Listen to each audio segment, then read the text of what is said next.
that's from Miss 7's 5-minute review of State of Decay 2. Welcome, viewers, followers, and subscribers. This is my 5-minute review of State of Decay 2. State of Decay 2 is an open-world survival multiplayer RPG. The gameplay consists of killing zombies with guns or melee weapons, setting up bases, finding survivors to team up with, and gathering resources and maintaining them.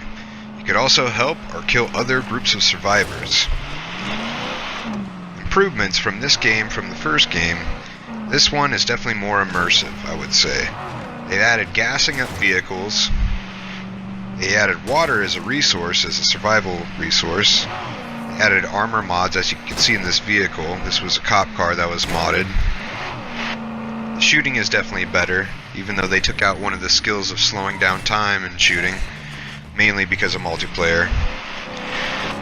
They added a new enemy, the Blood Plague Zombies, which these zombies they're connected to these Blood Plague hearts that are in the valley that you have to destroy. And this is the cause of the infection. If you get hit too many times by these red Blood Plague zombies, you will turn into a Blood Plague zombie at some point. Which is pretty cool. It makes it so the game there's more of a chance of dying quicker, and makes it so you basically have to find a cure right away in the game. The leveling system definitely is a lot quicker than the first game, which is good because the cardio leveling system in the first was really hard to get to.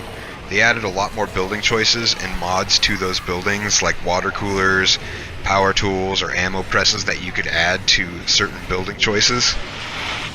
They added 3 new maps altogether, which is cool. They're definitely a lot smaller, it seems like, than the first game's maps. But and you can't choose which one you want off the bat, but you can move to any of these maps during your game after a few hours of gameplay and finding these new map areas if you don't like the first one. There's definitely a lot more moving base choices as well than the first game. Now, the negative feedback, this game has a lot of glitches, and most of the glitches come from multiplayer issues as well. The melee fighting combat, weapon fighting, is definitely more clunky and rigid than the first game. There's not a lot of flow, and they took out a specific technique that I really liked from the first one. Everybody at the beginning of the game could do a drop kick. In this version of it, only a few characters can do a drop kick, and you have to level them pretty much all the way up to be able to do that drop kick. I don't know why that's such a big deal to me, but that damn drop kick is a big deal. The overall lighting to this game is really bad as well.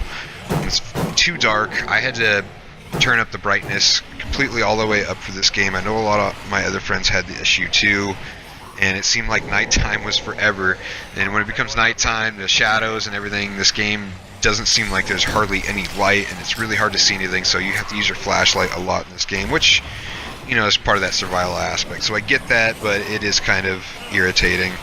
I would say the worst glitch that I've had in multiplayer was my brother's community ended up attacking me, and I couldn't play his game. Basically what happened is I threw a Molotov, and one of his characters ended up getting caught in the storm with the zombies in this Molotov, and then his whole team basically started murdering me, and they ended up killing off my character and another buddy's character who was in the game at the same time.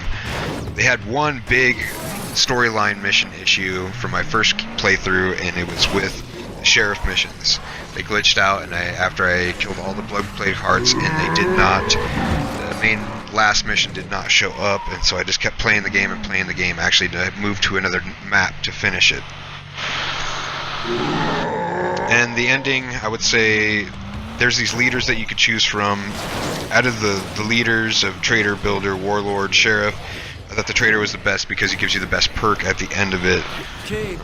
But pretty much the ending, it's pretty much all the same as all the other endings. There's no other new cutscene. They pretty much say the same stuff. So my final score out of all this, I would say an 8 out of 10, and now I'm going to say that I'm biased in this aspect because I really liked the first game, and I had a lot of things riding on this one, so The first game is in my top 10 most favorite games of all time, so that's why I considered this an 8 out of 10. It really should be a 7.5. Subscribe today.